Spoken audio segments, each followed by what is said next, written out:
No time to explain. Just jump.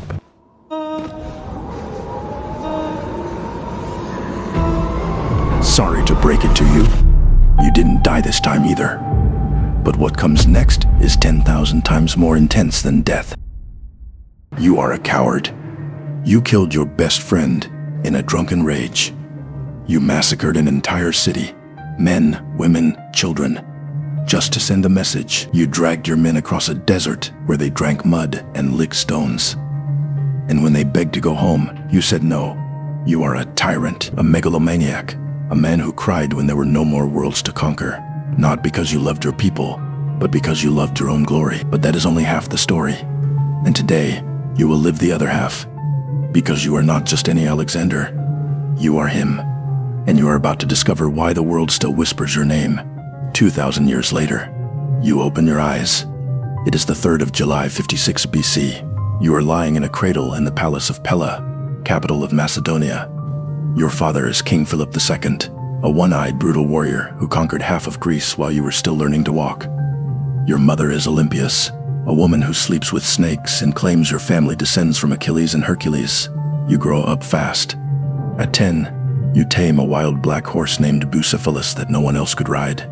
Your father weeps with pride, but he also weeps with fear, because an oracle has told him your son will destroy you. At 16, you command your first battle, the Greek city of Thebes rebels. Your father sends you to crush it, you do. And when your father is assassinated 2 years later, stabbed by his own bodyguard, the nobles of Macedonia look at you, a 20-year-old boy, and smile. They think you are weak. They are wrong. You inherit a bankrupt kingdom, an unpaid army, and enemies on every border. The Greek cities laugh. Athens calls you that child. Thebes refuses to recognize you. You march south. 17 days later, you stand outside the walls of Thebes. You offer them peace. They refuse.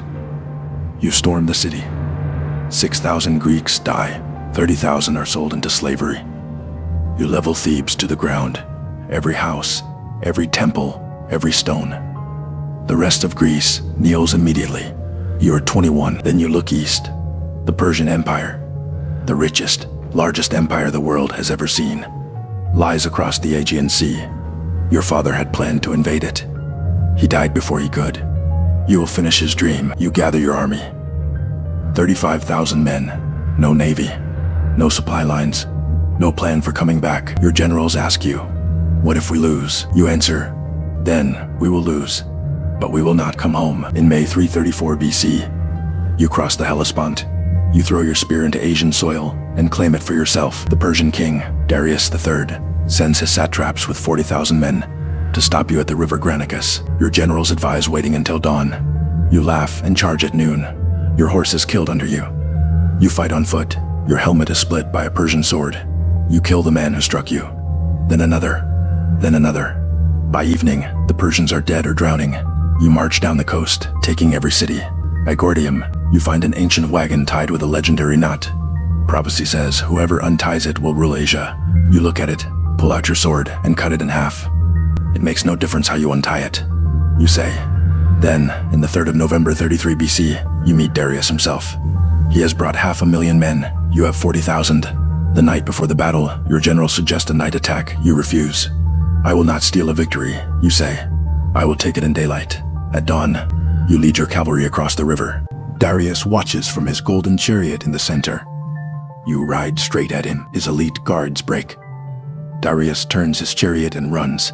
He leaves behind his mother, his wife, his children, and 100,000 dead Persians. You have just conquered half the Persian Empire. You are 23. You march south to Egypt. The Egyptians hate the Persians. They greet you as a liberator. They crown you pharaoh. You build a new city on the Nile, Alexandria, and never see it finished. But something is changing inside you. You start dressing in Persian clothes. You demand proskynesis, the ritual vow that Greeks consider worshipping a man as a god. Your Macedonian generals whisper behind your back. Your best friend, Cleitus, mocks you openly.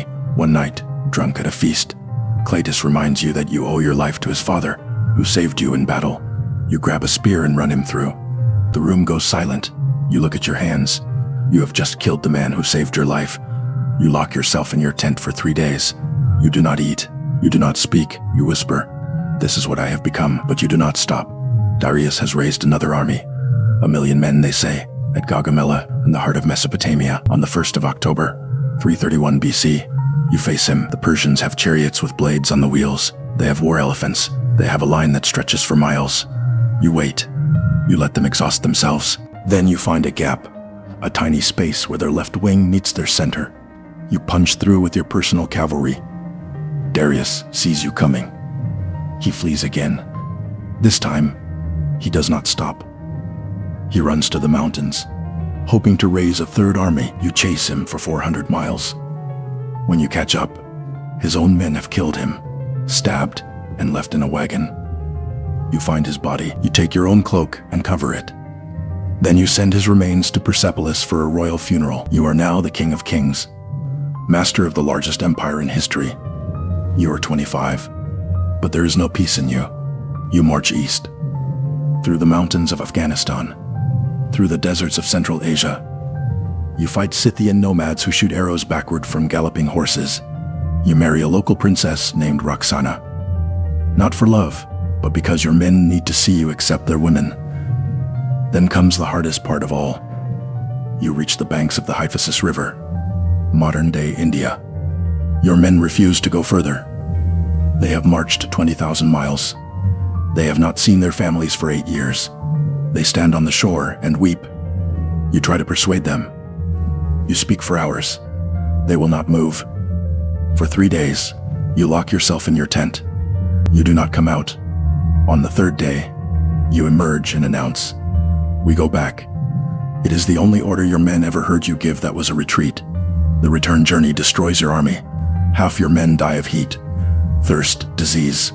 You march them through the Gedrosian Desert, a wasteland so brutal that your own historians will later try to hide the number of dead. You lose your supply wagons. You lose your elephants. You lose your soul, but you reach Babylon. You plan new conquests. Arabia, Carthage, even Rome. You order 1,000 ships to be built. You hold a massive wedding between your Macedonian officers and Persian noblewomen. 10,000 couples in one day. Then, in the 3rd of June, 23 BC, you fall ill. After a night of heavy drinking, you develop a fever. For 12 days, you lie in your bed, unable to move. Your soldiers line up outside your palace, demanding to see you. You have yourself carried on a stretcher past them. They weep. You wave weakly. On the 11th of June, you lose your voice. Your generals ask, "To whom do you leave your empire?" You whisper, "To the strongest." You die that evening. You are 32 years old. Now close your eyes. You have lived Alexander's life. You felt the ambition, the blood, the loneliness, the fear of coming home. Remember the beginning of this story, when I told you that you were a coward, a tyrant, a man who cried when there were no more worlds to conquer. Was that true? You killed your friend. You slaughtered cities. You dragged your men through hell. But you also never lost a battle. You never asked your soldiers to do anything you would not do yourself. You shared their food, their wounds, their exhaustion. You are not a god. You are not a devil. You are a man who wanted more than any man has ever wanted. And in the end, that hunger ate you alive. So here's the question.